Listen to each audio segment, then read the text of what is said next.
কোরিয়ায় একটি undergraduate degree অর্জনের জন্য গ্লোবাল কোরিয়া স্কলারশিপ বা জিকেএস কিন্তু অন্যতম সেরা একটি সুযোগ। চলুন আজের সব খুঁটিনাটি বিষয়গুলো নিয়ে বিস্তারিতভাবে জেনে নেওয়া যাক।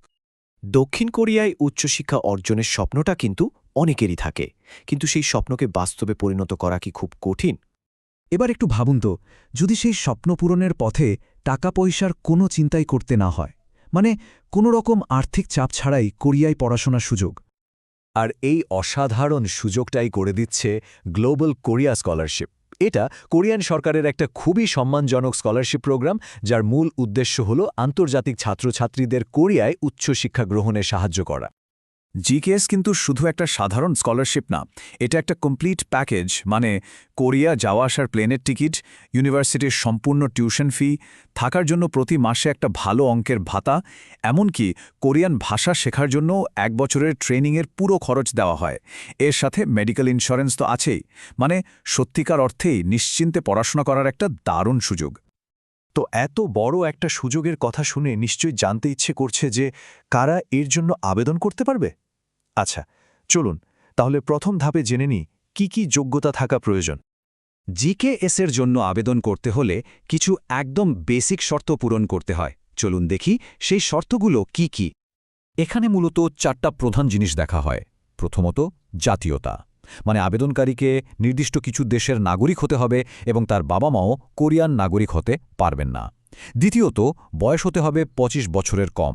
তৃতীয়ত, শিক্ষাগত যোগ্যতা, মানে অন্তত উচ্চ মাধ্যমিক পাশ হতে হবে। আর সবশেষে রেজাল্ট, একাডেমিক স্কোর কমপক্ষে 80% বা ক্লাসের সেরা 20%-এর মধ্যে থাকতে হবে। এই 4টা হলো একদম মূল ভিত্তি। এখানে একটা খুব জরুরি বিষয় মাথায় রাখতে হবে, যারা কোরিয়ার কোনো হাই স্কুল থেকে পাশ করেছে তারা কিন্তু এই স্কলারশিপের জন্য আবেদন করতে পারবে না। এটা বিশেষভাবে তাদের জন্য যারা কোরিয়ার বাইরে থেকে নিজেদের পড়াশোনা শেষ করেছে। আচ্ছা, যোগ্যতা মিলে গেলে এরপরের ধাপটা কিন্তু বেশ গুরুত্বপূর্ণ, কারণ আবেদন করার জন্য 2টো আলাদা পথ আছে, অ্যাম্বাসি ট্র্যাক আর ইউনিভার্সিটি ট্র্যাক। এখন প্রশ্ন হলো কোনটা বেছে নেওয়া উচিত। 2026 সালের আন্ডারগ্র্যাজুয়েট প্রোগ্রামের জন্য সব মিলিয়ে 280 জনকে এই স্কলারশিপ দেওয়া হবে, আর এই 280টা সিট ওই 2টো ট্র্যাকের মধ্যে ভাগ করা আছে। তো এই 2টো ট্র্যাকের মধ্যে মূল পার্থক্যটা কি? দেখুন, অ্যাম্বাসি ট্র্যাকের মাধ্যমে আবেদন করলে নিজের দেশের কোরিয়ান দূতাবাসে আবেদনপত্র জমা দিতে হয়, আর এতে 3টা পর্যন্ত বিশ্ববিদ্যালয়ে পছন্দ করার সুযোগ থাকে। এখানে সিট সংখ্যাও বেশি, প্রায় 150টা। অন্যদিকে ইউনিভার্সিটি ট্র্যাক মানে হল সরাসরি কোনো একটা নির্দিষ্ট ইউনিভার্সিটিতে আবেদন করা। এখানে পছন্দ করার সুযোগ মাত্র একটা, আর সিট সংখ্যা 130টা। এখানে কিন্তু একটা দারুণ ব্যাপার আছে। ধরুন কেউ অ্যাম্বাসি ট্র্যাকের মাধ্যমে আবেদন করে প্রথম রাউন্ডে টিকল না, হতাশ হওয়ার কিছু নেই। সে কিন্তু চাইলে আবার ইউনিভার্সিটি ট্র্যাকের মাধ্যমে আবেদন করে নিজের ভাগ্য পরীক্ষা করার আরেকটা সুযোগ পাবে। এটা একটা বড় সুবিধা। বেশ, ট্র্যাক তো বেছে নেওয়া হলো। এখন আবেদন প্রক্রিয়াটা ঠিক কিভাবে কাজ করে তার একটা রোডম্যাপ দেখে নেওয়া যাক, কারণ সময়মতো সবকিছু করাটা এখানে খুব জরুরি। এই পুরো প্রক্রিয়াটার একটা নির্দিষ্ট টাইমলাইন আছে। সাধারণত সেপ্টেম্বরের মাঝামাঝি অনলাইন আবেদন শুরু হয়। অ্যাম্বাসি ট্র্যাকের ডেডলাইন সেপ্টেম্বরের শেষে, আর ইউনিভার্সিটি ট্র্যাকের জন্য অক্টোবরের শেষ পর্যন্ত সময় থাকে। এরপর নভেম্বর-ডিসেম্বরে চলে সিলেকশন প্রসেস, আর চূড়ান্ত ফলাফল ঘোষণা করা হয় জানুয়ারির প্রথম দিকে। সুতরাং তারিখগুলো খেয়াল রাখাটা কিন্তু মাস্ট।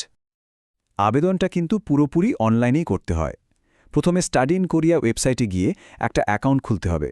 তারপর অনলাইন ফর্মটা ঠিকঠাকভাবে পূরণ করতে হবে। এরপর দরকারি সব ডকুমেন্টের স্ক্যান কপি আপলোড করে নিজের ট্র্যাকের ডেডলাইনের আগে সাবমিট করে দিতে হবে। ব্যাস। কি কি ডকুমেন্ট লাগবে? দেখুন, কিছু বেসিক জিনিস তো আছেই, যেমন অ্যাপ্লিকেশন ফর্ম, পার্সোনাল স্টেটমেন্ট আর স্টাডি প্ল্যান।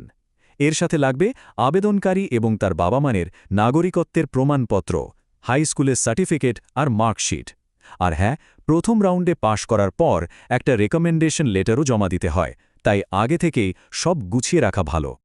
ডকুমেন্ট নিয়ে সবচেয়ে জরুরি যে কথাটা মনে রাখতে হবে সেটা হলো, সার্টিফিকেট বা ট্রান্সক্রিপ্টের মতো জরুরি কাগজগুলো কিন্তু শুধু ফটোকপি দিলে হবে না। সেগুলোকে অ্যাপোস্টিল বা কনসিলার কনফার্মেশন করাতে হবে। এর মানে হলো দেশের সংশ্লিষ্ট কর্তৃপক্ষ দ্বারা ডকুমেন্টগুলোকে সত্যায়িত করতে হবে, যাতে সেগুলোর আন্তর্জাতিক গ্রহণযোগ্যতা থাকে। তো পুরো প্রক্রিয়াটা তো জানা গেল। এখন প্রশ্ন হলো, ঠিক এই মুহূর্তে কি করা উচিত? প্রস্তুতিটা কিভাবে শুরু করা যায়? সবার আগে যেটা করতে হবে সেটা হলো studyinkorea.gov.kr এই অফিসিয়াল ওয়েবসাইটে গিয়ে পুরো গাইডলাইনটা খুব ভালোভাবে পড়তে হবে। এরপর ইউনিভার্সিটি ইনফরমেশন ফাইলটা দেখে নিজের পছন্দের প্রোগ্রাম আর বিশ্ববিদ্যালয় ঠিক করতে হবে। নিজের দেশের কোরিয়ান দূতাবাসের ওয়েবসাইটেও চোখ রাখতে হবে, কারণ তাদের আলাদা ডেডলাইন থাকতে পারে। আর সবচেয়ে জরুরি কাজটা হলো সময় নষ্ট না করে এখনই ডকুমেন্ট জোগাড় আর সত্যায়িত করার প্রক্রিয়া শুরু করে দেওয়া। স্কলারশিপটির অফিসিয়াল মোটো হল aim high, dream big, together in Korea. সত্যি, এটা একটা একসাথে বড় স্বপ্ন দেখার সুযোগ। পথটা কিন্তু এখন অনেকটাই পরিষ্কার। কোরিয়ায় পড়াশোনার এই অসাধারণ সুযোগটা কাজে লাগানোর জন্য এখন শুধু দরকার প্রথম পদক্ষেপটা নেওয়ার। এই যাত্রাটা শুরু করার জন্য সবাই কি প্রস্তুত?